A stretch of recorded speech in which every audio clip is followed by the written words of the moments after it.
Cuando un proyecto está creciendo, implica que tenemos que estandarizar los procesos para poder entregarlo a nuestro equipo. Lo mismo cuando estamos creando nuevos productos. Además, en este capítulo tan especial el día de hoy con Camilo Cardona, cofundador de Ecoballs, también nos contó una estrategia bien particular para probar y testear cosas en el mercado sin impactar directamente en nuestra marca. Así que escúchanos en el capítulo de hoy. Y como lo prometido es deuda, hoy estamos con otro de los cofundadores de Ecoballs, Camilo Cardona. Cami, muchísimas gracias por venir a nuestro podcast del día de hoy. Que por ahí Mateo me comentó que eres casi que el intelectual de toda la parte de producto y procesos dentro de la empresa. Sí, no, muchas gracias a ustedes por invitarnos y por dejarnos como compartir el conocimiento y como nuestra historia a lo largo de este tiempo. Y sí, bueno, yo soy el que me dedico como full a la parte de estandarización de productos y procesos dentro de Ecoballs. Entonces, a compartirles un poquito de conocimiento a todos y que la gente sepa como de qué se trata y por qué, cómo lo hemos hecho y demás. Entonces,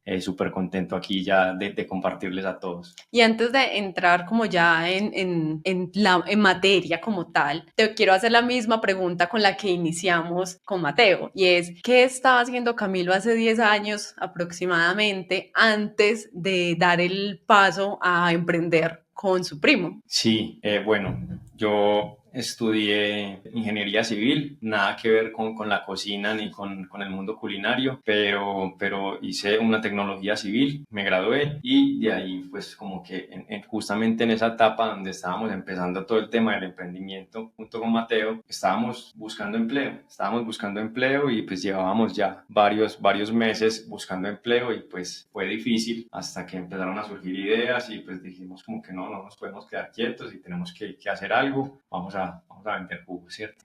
Mateo ya contó un poco de la historia en el episodio pasado, entonces si no lo han escuchado, ahí pueden escuchar más o menos la historia, pero pues digamos que en ese momento, respondiendo a tu pregunta, en ese momento estábamos dedicados a buscar empleo porque pues éramos personas recién egresadas con carreras y queríamos un empleo. ¿Y tú te habías visionado alguna vez dueño de negocio, empresario? Pues, digamos que en esa época que uno también es muy soñador, ¿no? Sí, digamos que en ese momento sí también me visualizaba con empresa, pero obviamente enfocado en lo que había estudiado, Ok, ¿cierto? ok, sí. Pero pues digamos que cuando ya salimos al mundo laboral nos desencantamos un poquito de la carrera, no fue digamos, como las expectativas que teníamos referente a lo que habíamos estudiado, entonces nos desencantamos un poquito aparte porque pues también trabajamos fue con el sector público, entonces ahí fue donde tomamos la decisión como que no, venga, tenemos que montar algo, hacerlo de nosotros. Casualmente dimos con los negocios gastronómicos y ahí estamos ya, vamos a cumplir 7 años con Ecoballs, pero antes de eso digamos que hay como otra historia de más o menos 2 a 3 años anteriores a Ecoballs, digamos que con la experiencia de la gastronomía y de vender productos alimenticios. Y tú, entonces tú también dirías que no estabas buscando a Coles, sino que Coles te encontró. Eso fue algo que pues Sí, digo, total. Yo creo que nunca, en ningún momento, ninguno dijimos como que, venga, sentémonos, vamos a crear una empresa, vamos a crear esto, vamos a hacer esto. No, en ningún momento pues hubo como una reunión de que sentémonos que vamos a crear una empresa, un restaurante y vamos a hacer esto. Simplemente se fueron dando y empezamos como a innovar en muchos productos y en muchas cosas hasta que pues finalmente se dio la marca Ecoballs y sobre eso hemos ido trabajando sin desenfocarnos de lo que fue Ecoballs creado desde el principio, pero siempre innovando y a la vanguardia de todo. Y entonces nos hemos mantenido ya durante 7 años y yo pienso que lo hemos hecho bien y no contentos porque pues finalmente todo el aprendizaje ha sido muy empírico. Hemos tenido apoyo de personas que saben en muchas áreas, pero digamos que todo lo hemos hecho de manera muy empírica y pues como con nuestras capacidades de lectura, de todo para sacar eso adelante. Entonces, indispensable la curiosidad ahí en ese campo. sí, hay que ser bastante curiosos en cualquier etapa, en cualquier tipo de negocio al emprender, porque es que son demasiadas cosas y te tienes que destacar, te tienes que hacer ver, tienes que hacerte ver diferente. Entonces sí han sido varias cosas que hemos tenido y pues que también hemos ido desarrollando, porque no podemos decir, digamos, que ya lo sabíamos todo desde un principio, sino que todos los días aprendemos, todos los días nos damos cuenta de que podemos mejorar muchas cosas y pues yo pienso que también eso es lo bonito, de saber que nada es perfecto y que pues que Ecobolsa en estos momentos tiene todavía muchas cosas por mejorar, entonces tenemos mucho trabajo también en el que Aún hay entretenernos. camino por delante. Sí, sí, sí, tenemos mucho en que entretenernos todavía porque hay muchas cosas por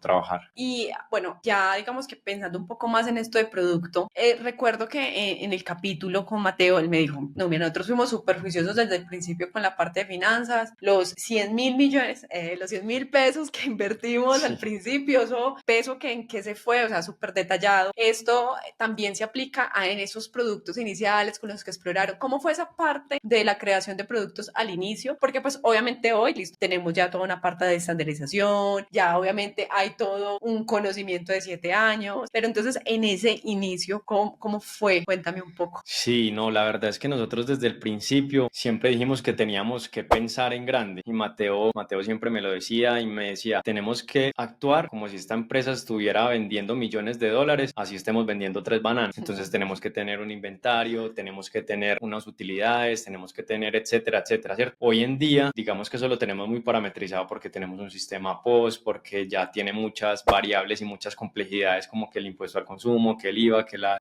declaración de renta, etcétera, etcétera, pero en su momento, cuando empezamos, era el banano nos valía 100 pesos, lo vamos a vender a 500, le ganamos 400, vendimos 10 bananos hoy, entonces la utilidad es esta, y la contabilidad en ese momento, que justamente la tablita nos la ayudó a desarrollar Catalina, que es nuestra otra socia, y nos la ayudó a ejecutar desde ese momento. Ella era recién egresada y era muy manual, entonces estaba la columnita de banano y íbamos tachando con X, Sí, sí, bananos sí, el tantos, entonces cuadernito, cuadernito y vamos sí, saliendo. entonces al final del turno, digámoslo así, contábamos las X en bananos, contábamos las X en jugos de naranja, las X en jugos de mandarina, cuántas adiciones de cola granulada, sume, multiplique, vendimos tanto y nos quedó eso. ¿Y cómo fue? Porque me acuerdo mucho porque habían dicho, listo, nosotros fuimos a una feria, que ahí fue donde creamos como el primer bowl oficial. ¿Qué sucede ahí? O sea, que listo, ustedes se inventaron un bowl, pero entonces, ¿cómo lo perfeccionaron y cómo empezaron a implementar ese producto como un proceso también? Sí, bueno, cuando lanzamos el primer bowl, incluso ahí no existía la marca EcoBowls. En ese momento nos llamábamos MTV Nutrition.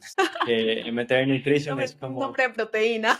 Sí, es que el nombre traduce a mountain bike, Sí, sí, ¿cierto? sí, Porque sí. pues éramos un punto de hidratación Para en ciclistas. una vía terciaria en Santa Rosa para ciclistas, ¿cierto? Entonces se llamaba Mountain Bike Nutrition. En ese momento, bajo esa marca, desarrollamos nuestro primer bowl, que era la base, era una combinación de fresas, moras y arándanos. Y esa era la base pues que vendíamos y por encima ya llevaba banano, kiwi, fresa y mantequilla de maní. Y ese fue el primer producto que lanzamos y empezamos a ofrecer la otra base, que era yogur griego, que en su momento era un yogur griego que no producíamos nosotros, era comprado, entonces teníamos un solo producto y pues podían ser como en yogur o en el otro, en la otra base, y con ese fuimos a una carrera de cross country, que el cross country es como otra modalidad del mountain bike. Ujú. Entonces desde la alcaldía de Santa Rosa nos invitaron que si queríamos participar en ese evento, iba mucha gente, iba gente a nivel nacional y nos fue demasiado bien, pues la carrera estuvo muy, muy chévere, el día estuvo muy lluvioso, pero aún así nosotros absolutamente todo lo que llevamos lo vendimos y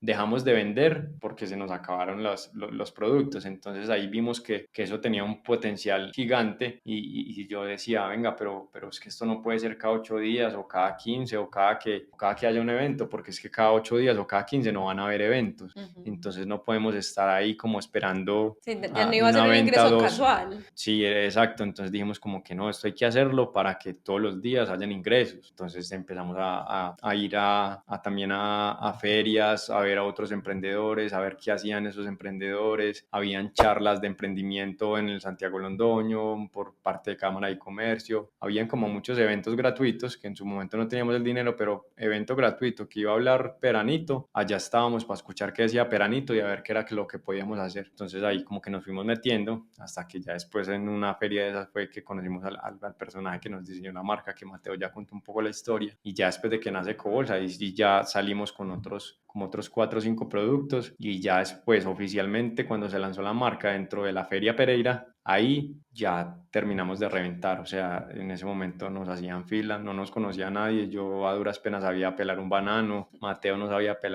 picar una fresa, Y entonces... hoy entras a cocina a regañar que la fresa no está bien picada. Sí, ya se vuelve uno estricto, pero pues en su momento estábamos, o sea, Explorando. explorando, y teníamos mucho miedo porque no sabíamos si lo estábamos haciendo bien, o cómo podíamos hacerlo más rápido, pero pues lo hicimos, y vimos que nos iba demasiado bien, y entonces volvíamos a lo mismo. Pero no podemos esperar a otro año a que haya otra vez la feria, y qué hacemos con una nevera que ya habíamos comprado, con cosas que ya habíamos comprado, y empezamos a pensar y dijimos, no, necesitamos un local porque necesitamos es vender todos los días. Entonces así se empezó. Y tenemos listo, entonces pasamos de uno ya a cuatro bowls y obviamente ya empezamos también a introducir otro tipo de platos. O algo muy interesante que pues estuvimos hablando tú y yo antes de empezar el podcast y que obviamente también se va muy relacionado a nuestro capítulo de Customer Value, que es el capítulo 60, donde decíamos, es muy importante escuchar al cliente y también identificar las necesidades del mercado. Entonces, tú me dices, mira, yo quería sacar un producto para veganos, porque pues si bien obviamente tenemos bowls que son a base de fruta, no yogur griego, sino a base de fruta, pero como que darle variedad y te pusiste tú en la meta de sacar un producto para veganos. Cuéntame un poco de ese proceso de creación de producto, cómo te encuentras tú con estos 2 meses intensivos y cómo también ya luego lo tienes y cómo lo transmites a tu equipo, porque pues obviamente cuando estamos hablando del momento de las ferias era pues ustedes tres, ¿cierto? Y entre ustedes tres, listo, Sí. pues sencillo, pero ahorita pues tienen una cocina, un equipo bastante grande, entonces ¿cómo es este proceso de creación y luego pasar al equipo? Sí, es bien interesante porque digamos que en su momento que creé el producto, primero fue muy complejo porque yo mismo me puse como unos retos de que el producto no podía tener ni huevo, ni leche, ni gluten. Entonces yo dije, venga, pero ¿cómo hago para que eso quede O esponjoso? sea, ¿Cómo tú, hago tú me para dices eso que... y dices, no, yo te digo, no, no hay un producto que cumpla esas No, características. y adicional a eso, de que fuera disruptivo o diferente, porque pues digamos que waffles hay muchos, pero pues waffles de los normales, con Ujú. harina normal, etcétera, etcétera. Entonces yo Sí, dije, mucho harina de avena y entonces ya. ya eso le puse 3 condiciones, y sumándole a que tenían que quedar esponjosos, ricos, de que se tenían que producir en volumen. Entonces estuve haciendo muchas pruebas, muchas pruebas. Los waffles de Auyama fueron uno de los productos que más tiempo me tomó desarrollar, porque la mezcla quedaba muy seca, quedaba muy húmeda. Después de que se metían al congelador ya no quedaban tan ricos, porque pues digamos que como ya tenemos un volumen y hay que producir un volumen, yo no puedo hacer un waffle recién me piden, y mucho menos si tiene auyama, que hay que pelar la auyama, cocinar la auyama tiene que estar digamos que a A una su cocción punto, pues. perfecta para poderla licuar, para poderle poner el aceite de coco, porque aparte lleva aceite de coco. Entonces había muchas cosas que eran factores importantes a la hora de desarrollar ese producto, que me tomó mucho tiempo, y después de muchas pruebas pues finalmente pude llegar al resultado de hoy, donde es un producto que es demasiado bueno y demasiado difícil de copiar, porque me tocó leer mucho, y entonces lo desarrollé, y es con avena, ¿cierto? La avena naturalmente es libre de gluten, naturalmente la avena es libre de gluten, pero la mayoría de marcas lo procesan en plantas donde también Hay hay trazas de... trazas de harina de trigo, ¿cierto? Pero pues es muy, muy rara la vez de que unas trazas de harina digamos que le hagan daño a una persona que sea alérgica al gluten. Sin embargo, digamos que las indicaciones que se le dan a los clientes es que, pues, que puede contener trazas de gluten y demás, pero digamos que estábamos cumpliendo ya con los mismos parámetros que yo me había Ujú. dicho de desarrollar ese producto, ¿cierto? Porque quería que fuera un producto más amplio, que le pudiera llegar a las personas vegetarianas, veganas, y que no tuviera, pues, digamos que huevo ni lácteos. Entonces sí fue muy duro encontrar esa esponjosidad en el waffle sin añadirle ni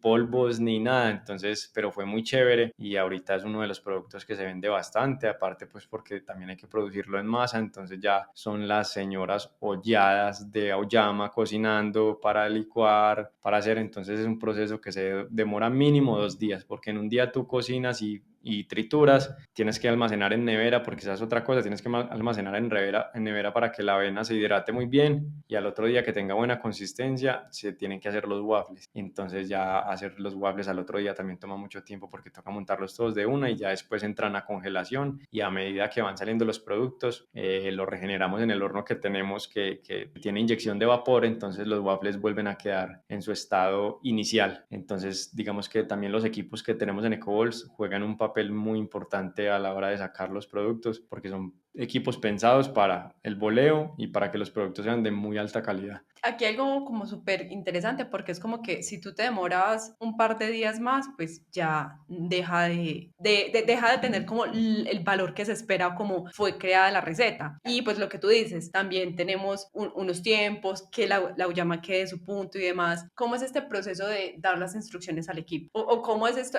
cuál es el proceso que tú haces para estandarizar un producto? Que yo creería que incluso lo podríamos traducir a estandarizar incluso un servicio. Entonces, en tu experiencia y para las personas que nos estén escuchando, que están iniciando y que de pronto digan, uff, necesito empezar a delegar, pero esa delegación tiene que tener un estándar para que mi producto siga cumpliendo como lo conoce mi cliente. Entonces, ¿qué le dirías tú a esas personas y cuáles son como unos tips que tú puedas dar respecto a esa parte de estandarización? Bueno, con respecto a la estandarización, yo creo que la cocina es bien difícil de estandarizar, pero no es imposible. Entonces, y más Eco Bowls, que tenemos muchas subrecetas. O sea, una subreceta es algo que se tiene que hacer antes de la receta final. Te pongo un ejemplo. Tú te comes un bowl en Eco Bowls, pero mira que ese bowl tiene arroz integral, tiene un brócoli que hay que pasarlo por una cocción, tiene una coliflor que va al horno, después tiene un pollo que tiene que ir al sartén. Entonces, mira que hay un montón de subrecetas para llegar a la receta final, que puede ser el bowl con pollo y Sí, arroz, ¿cierto? por ejemplo, como los bols O, dulces, que ustedes producen su propio yogur griego, que ustedes exacto. producen su propia mantequilla de maní y todo eso termina Exacto. pues en un plato final. Entonces eso se llaman subrecetas, porque para poder llegar a ese bowl necesito primero haber producido el yogur griego, la mantequilla de maní, la granola, tengo que haber buscado el proveedor de fresas, de banano, y ahí ya hay un montón de transformaciones. Entonces ahí ya hay una subreceta antes de la receta final, que puede ser, por ejemplo, el muscalado, ¿cierto? Ujú. Que tiene brownie, que el brownie también lo hacemos nosotros. Entonces lo primero que hay que hacer es empezar a estandarizar las subrecetas. Entonces en mi caso los waffles de auyama van acompañados de arándanos, de fresas y tenemos la opción del yogur griego a un lado por si la persona no es vegetariana o vegana, pues pueda consumir el yogur y fuera de eso tiene mantequilla de almendras por encima. Entonces mira que solo para crear ese plato de los waffles me tocó desarrollar muchas subrecetas. Entonces lo primero que hay que hacer es estandarizar muy bien esas subrecetas. Entonces enseñarle al equipo y entregarles su ficha técnica, su manual, diciéndoles para producir 1 kilo de esa mezcla vamos a necesitar tantos gramos de auyama, tantos gramos de aceite de coco, tantos gramos de ¿Y canela, tantos gramos de... cómo te cercioras tú de que una persona, porque a la final uno le puede pasar la ficha técnica Sí. a cualquiera del equipo y listo, la persona lo lee, lo entiende, pero no a todos les va a quedar igual. Entonces es como, ¿cómo te aseguras tú de ese proceso de calidad con el equipo? Bueno, pues digamos que eso sí es un poquito duro porque digamos que uno no puede estar el 100% del tiempo al lado del colaborador mirando de Sí, que sí claro. le echo la canela que es, pero digamos que nosotros tenemos eso muy organizado en un manual, que es un libro, un folder, donde está página por página, por proteínas, por bases, por vegetales, y está otro libro que es el de subrecetas. Entonces en ese folio de subrecetas ellos digamos que ahí toca ser muy específico, porque por ejemplo también pueden haber variables como que la uyama no estaba tan madura, entonces ya los waffles no quedaron tan ricos. Entonces, Mm. digamos que también toca ser lo más específicos posibles, cosa que si ellos ven y uno no está ahí, pues ellos van pelando la llama, pero pues les importa un pito si está verde o está madura. Pero si tú no les dices, no los entrenas, los capacitas, digamos que ahí puede estar la ficha, pero si tú no tampoco les brindas como esa capacitación inicial o cuando se ingresó un producto nuevo, pues digamos que los vas a dejar ahí como a la deriva, si va a haber una ficha, pero pues Como muchas vámonos a la veces guerra juntos. sí, incluso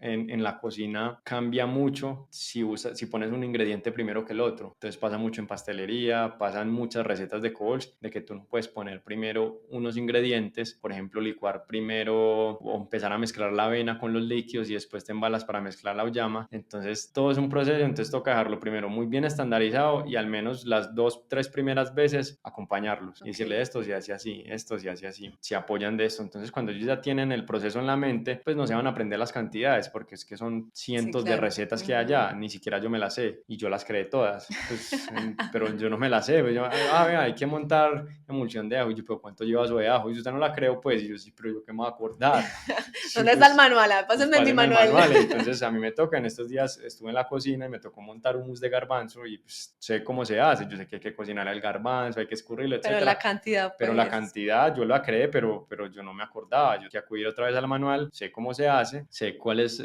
cómo tengo que poner los ingredientes, cómo lo tengo que hacer, pero entonces ya ahí está el manual de apoyo después de una capacitación para que lo sigan haciendo así, ¿cierto? Y también, pues digamos que nosotros constantemente estamos probando, somos full consumidores de nuestro propio producto, entonces es como la constantemente... calidad, Sí, haciendo revisión entonces de calidad. constantemente probamos los productos. Cuando los probamos, si yo pruebo algo y no me sabe a lo que, como es, yo de una me doy cuenta. Yo me doy cuenta si le faltó limón, me doy cuenta si le faltó sal, entonces voy con el jefe de cocina y yo, venga, ¿cómo hicieron la última vez Te haces el el hummus de cliente oculto ahí.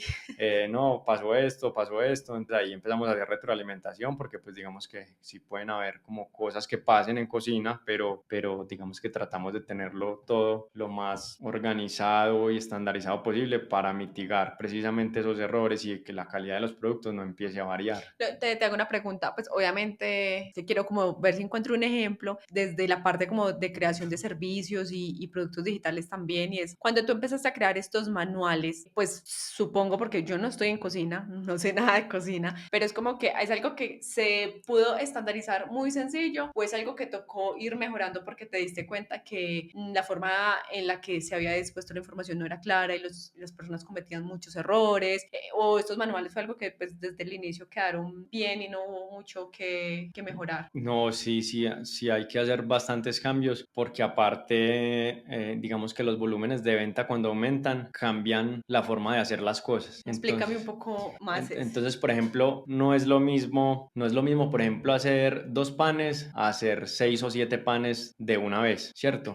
¿Por ajá. qué no es lo mismo? Porque ya vamos a usar una amasadora industrial donde tiene más potencia, donde tiene más fricción porque tiene que estar más tiempo amasando. Entonces ya no le puedo echar el agua al clima, sino que le tengo que echar hielo para que no se me caliente la masa y para que no se sobrefermente el pan. Y o sea, hay un montón de factores que empiezan a cambiar las fichas técnicas porque el hacerlo en volumen cambia todo, ¿cierto? Y cada vez, y si las máquinas son muy potentes, también cambia. Entonces hay muchas cosas que a lo largo del tiempo nos ha tocado ir ajustando porque a pesar de que se hicieran de la misma manera, hay cosas que no salen cuando son en tanta cantidad o hay que producirlas cada ciertos días. Entonces, digamos que sí, esas fichas técnicas se han modificado muchas veces, Sí. pero no, o sea, no cambiando el sabor, sino por más que todo el proceso. El proceso ya. Y ahí es más como, ¿cómo decirlo? Es algo que uno se da cuenta ya literal, es como en el momento, ¿no? Porque es como que tú tenías eso, esto porque está cambiando. Ah, claro, no, es que mira, estamos usando agua al clima y tenemos es que ponerle hielo. Entonces, literalmente ahí es puro prueba y error y estar súper pendiente observando qué sucede. Sí, exacto, o sea, toca estar pendientes y también digamos que tenemos la fortuna de tener colaboradores que están muy pendientes como que también de cuidar la calidad y ellos nos dicen como que no, yo siento que esta vez no me salió bien esto, pudo haber pasado, entonces pues como que ya entramos a evaluar o si fue que en ese momento el proveedor de X producto no tenía y nos tocó cambiar de proveedor por ese momento, entonces cambió el producto porque la cantidad de proteína de ese producto no era la misma del otro, entonces cambió la estructura del alimento, entonces hay muchas variables que sí afectan, que no siempre pues se van a modificar, digamos que ya las últimas fichas técnicas no se modifican hace mucho, pero sí hay muchas mejoras en los procesos, entonces digamos que las fichas técnicas como el cuadrito de Excel,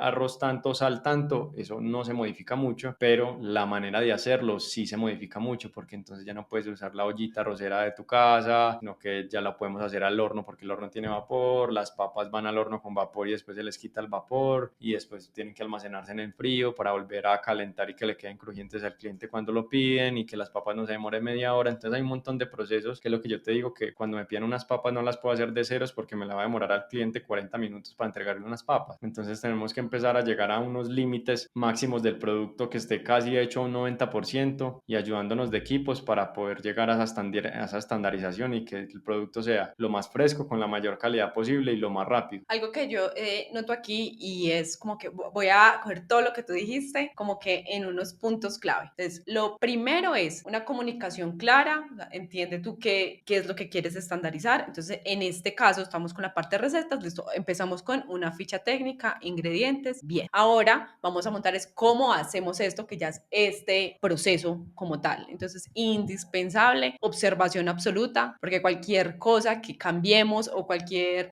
variable puede cambiar el proceso en el que estamos. Entonces, una vez nosotros ya tenemos como la base, que es la ficha técnica, entendemos el proceso, hacemos la inducción a nuestro equipo, escrito y también como Verbal. una filosofía de 5 es, aprendes es haciendo. A la final tú lo puedes ver, lo puedes leer, pero ¿cómo aprendes? Haciendo. Haciendo. Ahora, la pregunta que me gustaría hacerte es, ¿en qué momento me doy cuenta que tengo que mejorar el proceso? Entonces, digamos que es como que tú me pusiste aquí un ejemplo como el pan, listo. Antes, como eran unos 2, 3 panes, entonces los hacíamos a mano y, Sí. y ya después empezamos, pues, pero entonces, en sí, como en qué momento, cuáles son como esas señales que me dicen, no, este proceso acá no me está funcionando así, necesitamos hacerle una mejora. Bueno, hay varios factores que nosotros consideramos importantes y uno de esos y el primordial es la calidad, ¿cierto? Cuando vemos que la calidad no está saliendo como queremos, pues porque hay mucho volumen, porque hay poco volumen, por el factor que sea, la calidad prima sobre cualquier otra cosa, ¿cierto? Entonces, si vemos que X producto estamos fallando en calidad, volvemos a revisar qué es lo que está pasando con ese producto en específico, ¿cierto? Pues lo que yo te digo ahora, puede ser el proveedor, puede ser la manera en que lo están haciendo, puede ser el lote justamente de esa leche que llegó que no nos cuajó el yogur, cualquier cosa puede pasar, ¿cierto? Entonces es estar en constante retroalimentación para hacer esas mejoras. Por ejemplo, hay algo muy chistoso y es que en la cocina, la cocina es ciencia, ¿cierto? Sí, sí, La sí, sí. cocina es una Es ciencia. como unos científicos. Y eso tiene mucho que ver porque tú tienes que entender de almidones, tienes que entender de proteínas, tienes que entender Acción y reacción, ¿no? De de acción y cada... reacción, de cómo es un desarrollo del gluten, de qué pasa cuando la sal entra en contacto con los alimentos, de cadenas de frío, de almacenamientos, de regeneración, de congelación. Entonces tienes que entender un montón de factores que son ciencia y eso se traduce al final en calidad del producto. Entonces, por ejemplo, hace poco fui y me antojé de unas papas Ecobols, entonces me las comí y demás. Cuando las probé estaban muy acartonadas y yo ya sabía por qué había sido que habían quedado acartonadas. Entonces pregunté en cocina y yo, venga, ¿quién hizo estas papas? Ah, X. Y es cierto que usted les echó la sal y las dejó mucho rato ahí antes de meterlas al horno. Ah, sí, es que nos bolearon y es que tan, entonces me demoré como una hora para meterlo y ya le había puesto la sal a la papa. Entonces ahí la deshidrató mucho y ya la papa cambió completamente su estructura. Entonces cuando yo la probé yo ya sabía qué había pasado, pero yo quería ir a preguntar porque, porque es que Validar la hipótesis. yo de una sentí la diferencia. Yo imagino todos en cocina cuando va entrando Camilo, no.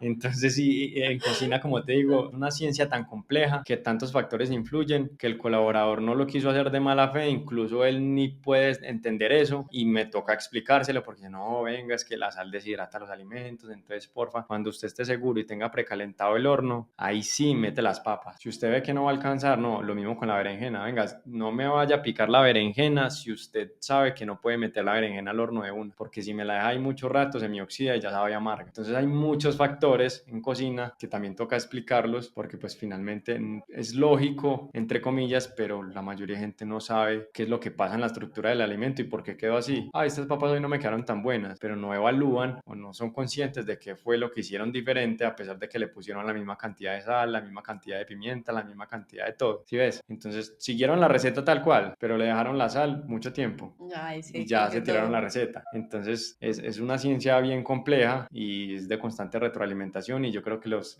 chicos también van entendiendo un poquito de los procesos y van haciendo incluso cada vez las cosas mejor o ellos también le hacen retroalimentación a uno porque ellos ya están todo el día ahí, como hay días en los que llego y no, mira que estábamos haciendo esto así, pero ya lo estamos haciendo así porque consideramos de que es más rápido y que haya más bueno, venga, pruebe. Entonces ya como que, yo Ah, no, sí chévere. yo sí les quedó mucho mejor, síganlo haciendo así, hágale. Es que yo no estoy, pues yo no voy a imponerles como que lo tienen que hacer como yo digo, sino es como se conserve mejor la calidad y como salgan en la menor cantidad de tiempo posible. Entonces ellos también me han hecho muchas retroalimentaciones a mí porque finalmente son los que están en el día a día, como que no, hicimos esto de esta manera hoy, pruebe. Cierto que digo, bueno, ya sí, listo, entonces síganlo haciendo así, no hay problema. Entonces ellos también van identificando mejoras y yo los dejo porque pues ellos también aportan mucho valor a la cocina. Entonces yo, claro, o sea, ustedes pueden experimentar, me pueden decir, podemos ensayar porque pues yo tampoco me las sé todas. Aquí algo que estuvimos hablando y es, ok, para identificar las mejoras en el proceso es porque tú decías, bueno, la calidad, pero a la final esta calidad es un objetivo importantísimo para EcoGoals como tal. Es casi como un KPI, Sí, es como esa. Y entonces aquí voy a dejar esta parte de proceso aquí, ya que estamos hablando y empezamos a hablar aquí de los KPIs. Hubo algo muy interesante que tú me comentaste antes de en nuestra conversación previa sobre los KPIs y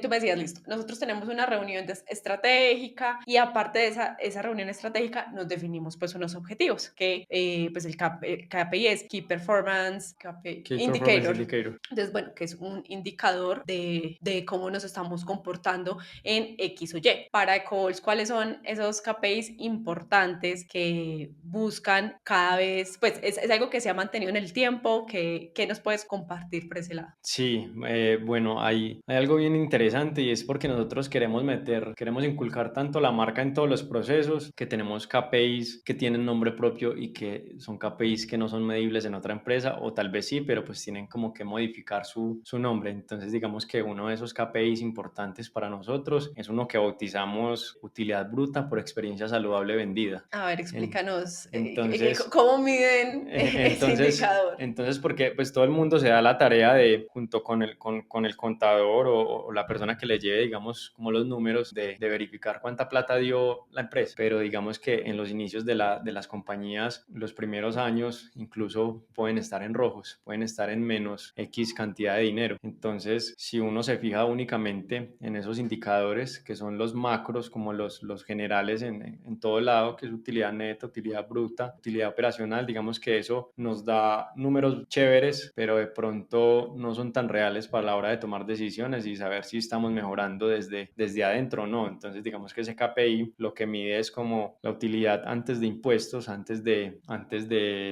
comisiones de bancos, antes de renta, únicamente descontándole los costos de los productos. Entonces, este indicador nos hace saber qué tan barato estamos comprando y qué tanta utilidad nos está dejando cada cliente que entra a la tienda. Entonces, esto nos dice que cada persona que entra a EcoBols nos está dejando 30.000 pesos, 40.000 pesos de utilidad bruta. Entonces, cada cliente que entra va y nos deja un billetico de 20.000, un billete de 50.000. Eso es lo que nos indica. Entonces, nosotros ya estudiamos desde la parte estratégica cómo hacemos para que ese cliente cada vez que vaya no nos deje un billetico de 20, sino que nos deje el billete de 50, que dentro de un año ya no nos deje el billete de 50, sino que nos deje un billete de 100 de utilidad. Entonces, pues esto ya empieza uno a buscar como otras alternativas, cómo hago para aumentar el consumo de ese cliente, cómo capacitamos a las personas de la barra para que ofrezcan los productos que hay en la barra, pregúntele si quieren cosas para llevar, nuestras cremas de maní, nuestras cremas de almendras, nuestros productos congelados, si le gustaría llevar un café, si quiere un café para el postre, si quiere alguna bebida para el Entonces, bowl. a ver si yo te sigo la idea un poco ahí, es como listo. Muchas veces nosotros tenemos como indicadores ventas, ¿cierto? En general, Sí, como listo, nuestras ventas son tanto y nuestra utilidad es tanto, listo, bueno, esta es como nuestra utilidad mes a mes. sí. Pero entonces lo que ustedes quisieron hacer era saber, era más bien cuál era como el ticket promedio de cada cliente. Y ahora el objetivo no es cómo aumentamos las ventas en general, sino Sí, es cómo aumentamos la cantidad de dinero, bueno, o la compra que hace una persona. Entonces, como que, listo, Natalia va a EcoBowls, ella por lo general se puede comprar o un matcha protein o un bowl, pero es como, listo, pero entonces, ¿cómo hacemos para que ella se lo lleve en combo o encima algo en cada compra? Digamos que ya es más como pensado a el cliente individual y a partir de eso sacan estrategias. exacto, sí, y pues digamos que todas las métricas son medibles gracias al sistema POS. Entonces, digamos que es un gran apoyo, digamos que todo el tema de saber las ventas, de saber todo, pero hay indicadores más importantes que nos dicen si ese producto está bien, porque pues que es que finalmente que no dé plata al final del ejercicio del año la empresa no quiere decir que el producto esté mal, entonces ayuda a la toma de decisiones y a ver el negocio desde otra perspectiva, ¿cierto? Porque hay empresas que se demoran muchos años para reportar utilidad y si no quiere decir que ese negocio no sea viable, simplemente que le faltó inyección de capital, le faltó aguante, le faltó, no sé, negociación con los proveedores, negociaciones con arriendos, negociaciones con muchas cosas para para poderle dar oxígeno a ese negocio antes de que reportara las utilidades. Más no quiere decir que los productos que tenían eran malos. Entonces, es como una forma diferente de ver las cosas y que los productos sí están aportando, ¿cierto? Porque pues de ahí para adelante todo es volumen. Entonces, pues obviamente, entre yo más venda, pues más gano. Ujú. Entre más personas les llegue, más gano. Entonces, por ejemplo, una meta que tenemos es vender 14 millones de experiencias saludables en 10 años, creo que la tenemos. Ujú. O sea, eso es un montón porque eso es por cliente que entra, pero digamos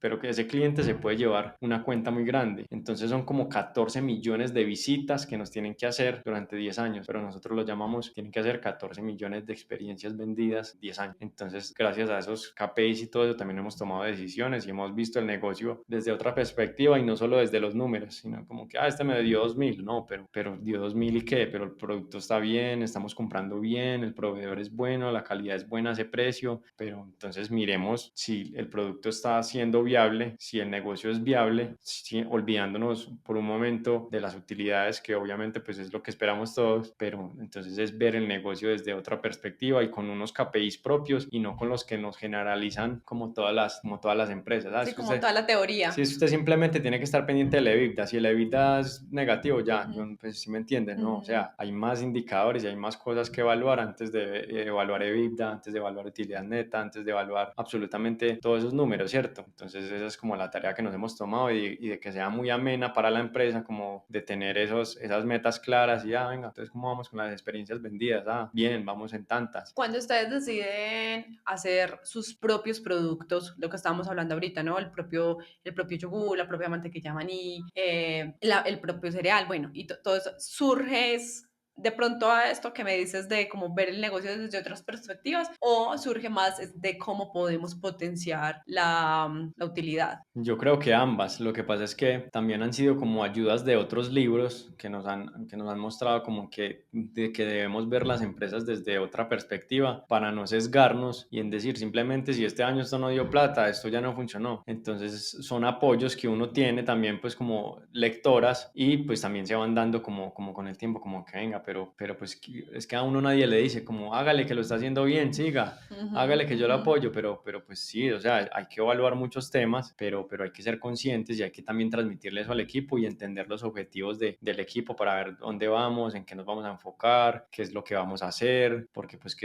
si no tenemos como las cosas claras, pues nos vamos a empezar a desviar. Entonces, pero tampoco podemos ser, no, o sea, uno no puede ser el más optimista porque puede fracasar muy fácil, Ujú. pero tampoco puede ser el más pesimista porque si no, entonces uno nunca va a empezar nada, sino que hay que estar como en un rango en el que uno diga, listo, me puede ir mal, pero ¿qué tan mal me puede ir? Más o menos así, me puede ir bien, pero si no me va bien, ¿qué? No, nos movemos por este otro lado. Entonces es como de testear y estar constantemente ahí en la búsqueda, leyendo, mirando qué hacen las empresas grandes del mismo sector. Entonces, por ejemplo, en el sector restaurante, nosotros buscamos y leemos reportes anuales, bimestrales, o Q1, Q2, todos los Qs del año, cada que salen reportes de las empresas que lideran los mercados en otros países, que tienen que ver con gastronomía. Entonces, no sé, hay una empresa que nos gusta mucho que se llama Sweet Green, que queda en Estados Unidos y es una tienda como que está enfocada en experiencias saludables y digamos que ya reporta en bolsa, entonces son datos que son públicos y nosotros la leemos para mirar cómo están sus números, porque están creciendo, están en negativo, porque están en negativo, porque está pasando X cosas en Estados Unidos, porque no hay gente para trabajar, entonces están abriendo nada más media jornada y entender como qué están haciendo los grandes para saber uno como en qué nivel está y qué puede mejorar. Entonces nosotros siempre estamos como mirando qué hacen los grandes sin compararnos porque pues Sí, obviamente sí, cuando sí. uno se compara con una empresa gigante que Y cotiza que en hay bolsa, bolsa, pues sí, que total. cotiza en bolsa, pues uno se va a frustrar, pero venga, esto es un indicador de que si esta empresa tan grande está haciendo estas cosas, es porque así se debe de hacer o es porque está bien hecho, entonces venga, nosotros cómo podemos replicar ese tipo de cosas en la empresa, ¿cierto? Entonces siempre estamos como muy pendientes en que los negocios que están dentro de nuestro nicho, cuando sacan los reportes, los leemos y vemos qué ha pasado, la compañía cambió de presidente, la compañía contrató un nuevo CEO, la compañía hizo estos cambios y explotaron las ventas, la compañía eliminó estos productos y sacó domicilios con robots y pasó esto. Entonces siempre estamos como muy pendientes en general en todo el negocio, en todo el entorno, para saber qué está pasando y entender entender como qué podemos hacer desde Latinoamérica con un negocio que es como Ecobols, que solamente tenemos una tienda en estos momentos, a ver cómo lo podemos potenciar. Además es que cuando uno se enfrenta pues cuando uno no se enfrenta, más bien cuando uno se permea a ideas o a cómo lo hace otras personas, cuando uno como que el cerebro empieza como a ser creativo con los proyectos. Entonces yo me imagino que todo lo que tú has leído, tú has empezado a sacar, bueno, por ejemplo, que tú también me comentaste, bueno, me ha tocado aprender un montón de nutrición porque a la final queremos entregar unos productos saludables y que sepan muy rico a nuestros clientes. Entonces, pues obviamente no es algo que simplemente yo voy y me encierro a la cocina de mi casa a experimentar, pero que obviamente también hay todo un estudio detrás. Entonces, cuando uno, y es algo desde la experiencia, ya tú me validarás si sucede igual contigo, es que muchas veces cuando uno empieza a estudiar, a indagar, a mirar, ay, esto lo puedo aplicar, esto se parece a lo que me está sucediendo, entonces lo puedo ir y lo puedo aplicar a mi negocio, a mi proyecto y demás. Entonces, como que diría yo que un consejo súper importante para las personas, ya sean dueños de negocio, ya sean pues personas que están trabajando para empresas, es estudia mucho porque eso te va a dar ideas, te permeas de un montón de gente que ya ha pasado por un proceso y también ya ha hecho un proceso creativo. Sí, claro, totalmente, estamos totalmente de acuerdo con eso y yo creo que otra cosa importante es enfocarse en lo que uno sabe hacer. Entonces, hay una reflexión que hicimos en estos días en reunión, desde en las reuniones de estrategia que hacemos todos los miércoles, y Mateo nos compartió una lección que se llama como la lección del erizo, Ok. ¿cierto? No sé si la has No, escuchado. no, no, cuenta. Entonces, hay una cosa que el erizo sabe hacer, que la hace muy bien, pero el zorro hace muchas cosas, pero no, de todas las cosas que hace, no las hace tan bien. Entonces, el zorro se quiere comer al erizo, y cuando el erizo ve al zorro que llega, él simplemente lo que hace es que se vuelve en una bolita y se queda ahí, y él Protegiéndose. protegiéndose, y el zorro nunca es capaz de comérselo. En cambio, el zorro un día le sale por una esquina, otro día se esconde en un árbol, otro día se esconde detrás de otra cosa. Cada que llega, el erizo siempre hace lo mismo y simplemente se enrosca y no es capaz de comerse el erizo. Y es porque está enfocado haciendo lo que sabe hacer, que es enroscarse y hacer eso. Entonces, nosotros también hemos entendido qué es lo que sabemos hacer, qué es lo que hacemos mejor y cómo podemos potenciar eso que ya tenemos y que puede hacer más veces X que cualquier otra cosa. Entonces, mantenerse enfocado en lo que uno sabe hacer lo va guiando a leer sobre qué es lo que usted tiene que estudiar. Pues si usted es un negocio de hamburguesas, usted no puede estar leyendo nutrición, usted tiene que estar leyendo sobre cuáles son las comidas pues que están más en tendencia, las más grandes, las más pequeñas, o cómo es la porción, pero pues nada que ver con la nutrición, sino que sea muy rico, de que tenga la tocineta más rica, pero sin importar qué es lo que se esté comiendo. Entonces, digamos que dependiendo del negocio en el que uno esté, uno tiene que buscar e investigar para hacer mejor lo que mejor sabe hacer. Entonces, pues digamos que en nuestro caso siempre hemos tratado de llevar todos los productos a otro nivel, de que la gente entienda, de que la gente comprenda por qué lo hacemos. Hay muchas cosas que pasan y que solamente la gente que de pronto tiene un poquito más de conocimiento sobre nutrición entenderá por qué no ponemos, por ejemplo, las calorías por los productos, porque la gente todavía no sabe diferenciar entre las calorías buenas y las malas. Es lo que yo te digo, un bowl puede tener las mismas cantidades o incluso más cantidad de calorías que un buñuelo, y pues la gente me va a decir, no, pues yo me como el buñuelo si tiene menos calorías, pero venga, o sea, pero ¿de dónde vienen las Sí, sí, calorías? sí, sí, ¿De sí. dónde vienen las calorías? Ah, del yogur griego, que es sin azúcar, que te aporta no solo calorías, sino proteínas, grasas Proteína. buenas, aminoácidos, etcétera, etcétera, etcétera. Ah, que el banano aporta muchas calorías, calorías de una fruta, obviamente Y tiene el tiene. potasio, por ejemplo, que es tan importante. Exacto, entonces la gente no logra entender eso. Entonces, digamos que mucho tiempo pensé, incluso saqué como la cantidad de calorías de todos los productos para ponerlas. Yo me puse a pensar y dije, no, eso es contraproducente para el negocio, porque es que la gente no entiende, y es imposible sentarme con todo el mundo a explicarle por qué un bowl tiene más calorías que un buñuelo. Entonces, más bien comas el buñuelo, porque la gente solamente cuenta calorías, pero no entiende de dónde provienen, por ejemplo, las calorías. Claro, ahí hay una parte ya más de educación al cliente y Entonces bueno. ya hay una parte más de educación, que hay que entender pues porque no es tan importante contar simplemente calorías, o porque entonces más bien me como dos buñuelos en vez de ese bowl, o porque más bien entonces me como unas galletas y comida chatarra que no te aporta nada. Entonces digamos que todo ese tipo de cosas me ha tocado estudiarlas para saber hasta qué punto llevo el negocio a otro nivel o hasta qué punto es bueno comunicar lo que uno ya sabe o hasta qué punto es, venga, la gente necesitamos que lo vea como es, pero como no le podemos explicar a todo el mundo lo que te estoy explicando a ti, Sí, sí. uno a uno, entonces no los puedo alarmar tampoco, porque es que finalmente yo tengo que vivir de las ventas, ¿sí me entiendes? Pero pues sí hemos tratado de hacerlo como de la mejor manera posible, siendo como muy honestos, pues, y no quiere decir pues que nosotros saquemos productos sin calorías, no, o sea, nosotros nunca para desarrollar un producto nos fijamos ni siquiera en las calorías, sino como en los valores nutricionales que aportan los productos. O sea, te va a aportar 100 calorías, 200, pero ¿qué te va a entregar? Tantos gramos de proteína, tantos gramos de todos de los macronutrientes que aporta un alimento que realmente te nutra. Entonces sí, es bien importante entender todo el negocio y hacerlo cada vez mejor lo que uno ya sabe hacer.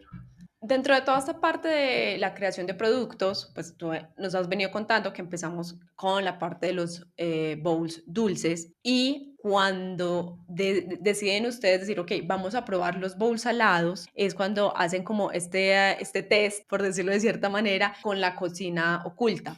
¿Qué significó eso para ustedes? ¿Cómo fueron los procesos ahí? ¿Cómo fue la creación? Como que me cuentes un poco esa experiencia de la cocina oculta y también qué aprendizajes les dejó para, pues obviamente, seguir creciendo como marca. Sí, bueno, la cocina oculta fue un gran aprendizaje y fue algo que hicimos con una intención y era que EcoBols ya venía como con como 3 o 4 años de trayectoria y ya era una marca posicionada. Entonces, digamos que no había cabida para tantos errores para que la marca de pronto se fuera a desvanecer o fuera a empezar a decrecer, porque nosotros pues teníamos los bowls dulces, pero no teníamos nada de experiencia con cocinas calientes. Entonces, cocina caliente se refiere a estufas industriales, hornos industriales, cómo se hacen las cosas, pues desde hacer un arroz de manera industrial, desde hacer muchas cosas de manera industrial, porque pues lo que yo te digo no es lo mismo de pronto hacer media libra de arroz en la casa, hacer 4 kilos diarios de arroz. Entonces, entender todo eso nos llevó a crear otra marca que se llamaba Vocali, donde nos permitía esa marca o nos daba la tranquilidad de equivocarnos con más tranquilidad, valga la redundancia, y poder cagarla todas las veces que fueran posibles sin, digamos, como Aporrear la marca sin aporrear la principal. marca principal que era EcoBols. Entonces dijimos como tenemos que hacer primero una escuela con otra marca,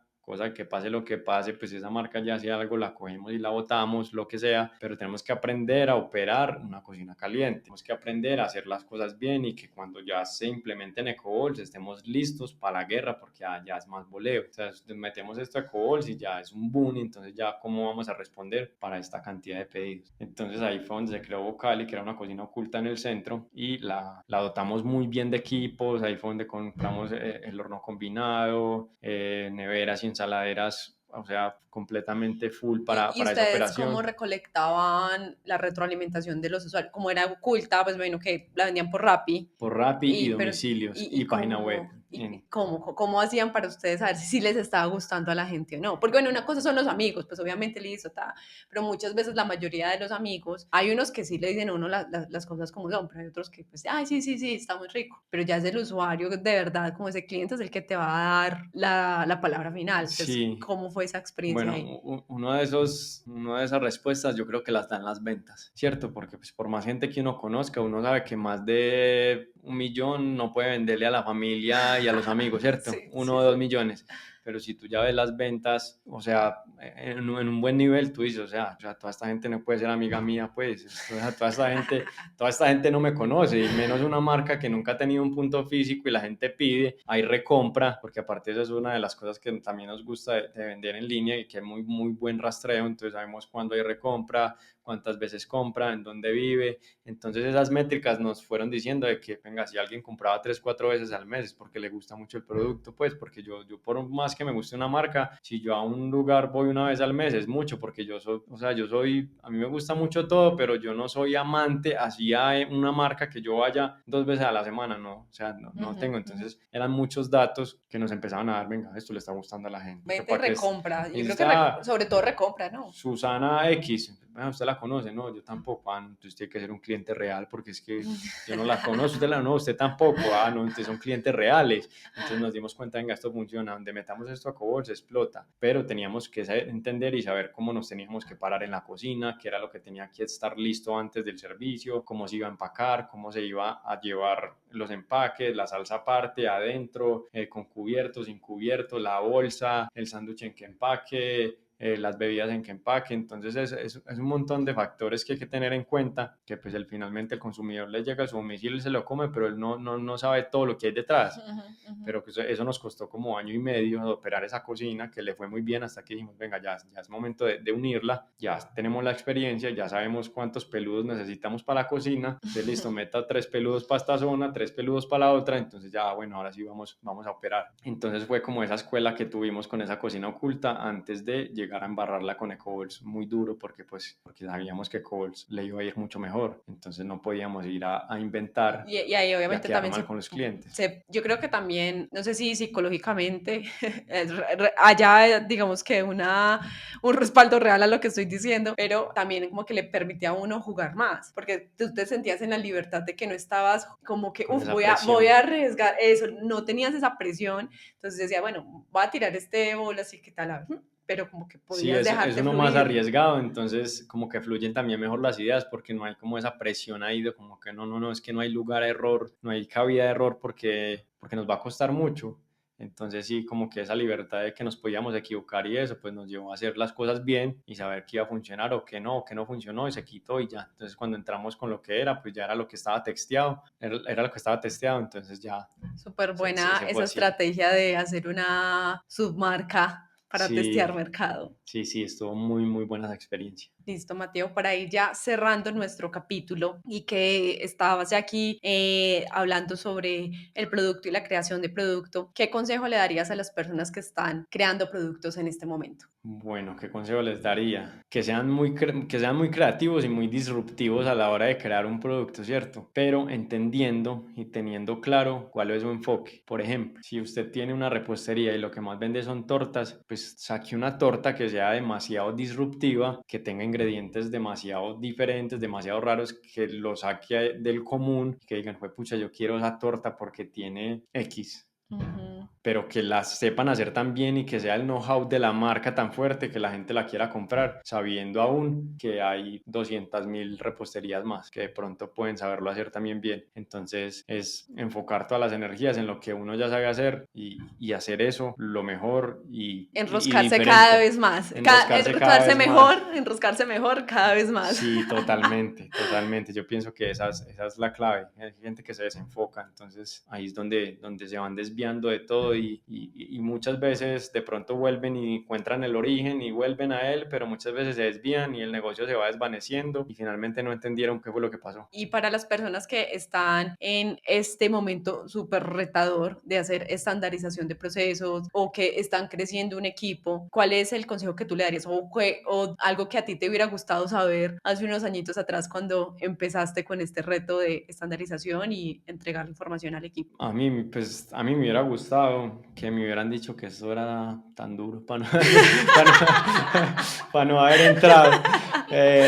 No, mentiras. Yo creo que hay muchas cosas que uno, pues obviamente yo creo que a todos nos hubiera gustado tener un mentor que nos acortara muchas cosas, pero pues finalmente yo creo que hace parte del aprendizaje estrellarse porque es de la única forma que uno aprende, aunque digamos que uno puede acortar muchos caminos con los errores de los otros, ¿cierto? Entonces digamos que ese error que yo les podría mitigar hablando del sector de los restaurantes es que costeen muy bien las recetas, que las tengan muy estandarizadas y que lleven un control de inventario, porque si no hacen estas tres cosas, o sea, no te vas a dar cuenta si te están robando, no te vas a dar cuenta si te están haciendo las cosas bien, no te vas a dar cuenta absolutamente de nada de lo que está pasando en tu negocio. Entonces, pues cuando de pronto te des cuenta, ya sea demasiado tarde y el negocio ya esté a punto de quebrar. Entonces, yo creo que son tres pilares que hay que tener bien estructurados, porque pues digamos que son el corazón de al menos de los restaurantes, de lo que estamos hablando. Ese sería como mi consejo. consejo. Y si traducimos eso, también digamos que a cualquier empresa, a la final es como identifica de tu producto